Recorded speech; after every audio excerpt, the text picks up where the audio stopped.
मधु अपने माँ पापा की लाडली थी। वो हमेशा अपने पापा की मदद किया करती थी। ये लीजिए पापा, मैंने ये कुर्ते के बटन टांग दिए हैं।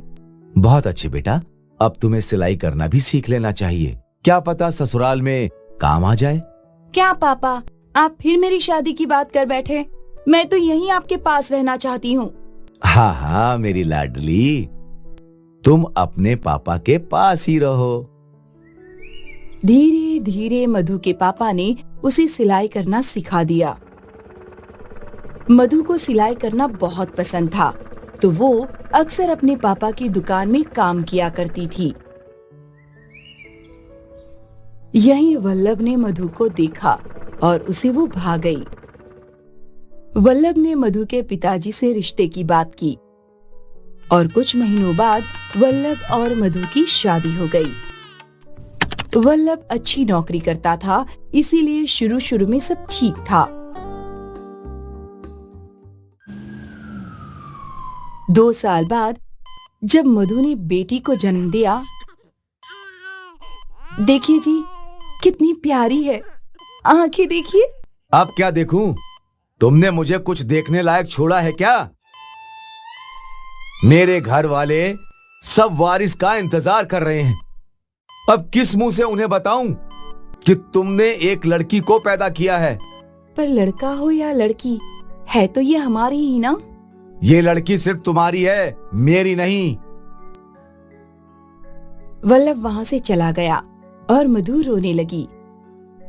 कुछ देर बाद मधु के पापा वहां आए। मधु ने उन्हें सब कुछ बताया। तू फिक्र मत कर, मैं दामाद जी से बात करूंगा, सब ठीक हो जाएगा। पर वो इस लड़की को अपनाएंगे क्या? क्यों नहीं अपनाएंगे? आखिर उसका अपना खून है। मधु के पिताजी उसे दिलासा देने लगे। फिर वो वल्लभ से मिलने उसके घर गए। बेटा वल्लभ, तुम इतने समझदार हो। बेटा, ये बेटी होना तो ये तो ऊपर वाले की मर्जी है, उसमें हम क्या कर सकते हैं? हो सकता है कि तुम्हें अगली बार बेटा हो। वल्लभ ने मधु के पिता की बात मान ली और वो मधु को लेने अस्पताल गया। वल्लभ मधु को घर तो ले आया, पर वो खुश नहीं था। अरे ओ मधु, इस लड़की का शोर सुनकर कान के पर्दे फट गए हैं। मेरी माँ इसको चुप करवाओ। वल्लभ को अपनी बेटी एक आंख नहीं भाती थी। जैसे तैसे कुछ महीने बीत गए और मधु एक बार फिर गर्भवती हुई। इस बार अगर लड़का नहीं हुआ ना, तो तुम्हें तुम्हारे पापा के घर भेज दूंगा, समझी? मधु को अस्पताल में एडमिट किया गया और वल्लभ बाहर इंतजार करने लगा। मुबारक हो, आपको लड़की हुई है। लड़की का नाम सुनते ही वल्लभ का मुंह लटक गया और वो तुरंत वहां से चला गया। आपके पति ऐसे चले क्यों गए? क्या वो कहाँ गए? मधु वल्लभ को रोकने उठ ही रही थी कि तभी उसके पिता वहां आ गए। पापा, पापा वो गुस्से में चले गए, फिर बेटी हुई है। अब क्या कर सकते हैं, जो विधि है वो होगी ही। मधु अपने पापा के गले लगकर रोने लगी। मधु के पापा एक बार फिर वल्लभ से मिलने गए। इस बार मुझे कुछ सुनना नहीं है।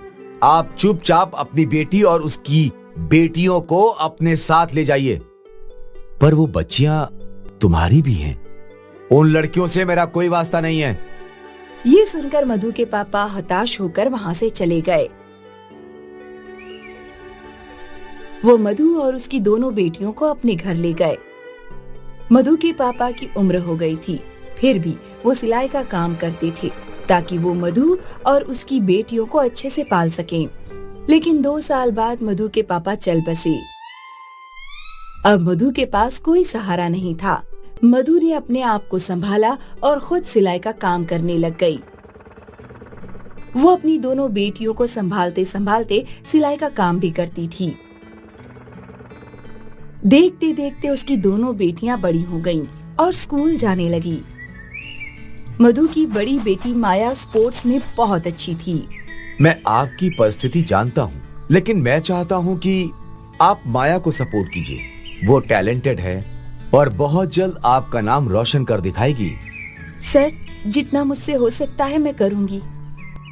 पीटी सर ने माया की कोचिंग जारी रखी और मधु दुकान पर ओवर टाइम काम करने लगी ताकि वो माया को सेहतमंद खाना और उसकी स्पोर्ट्स की जरूरत की चीजें दिलवा सकें।